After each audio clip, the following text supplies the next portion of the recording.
If you're trying to put a new tube in an ear mold, but discover that the opening is just too narrow to fit the tubing through, you can use a threading device.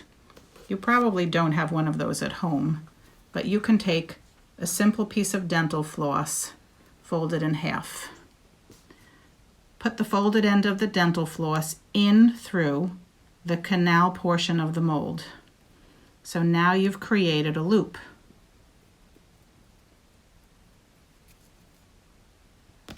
Put the tubing through the loop and pull.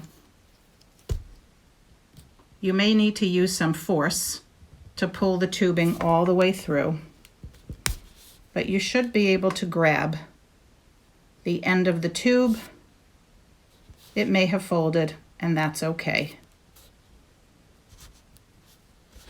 Get rid of your dental floss and go ahead and straighten out the tubing, just like we showed you before, by cutting off this end and reattaching to your hearing aid.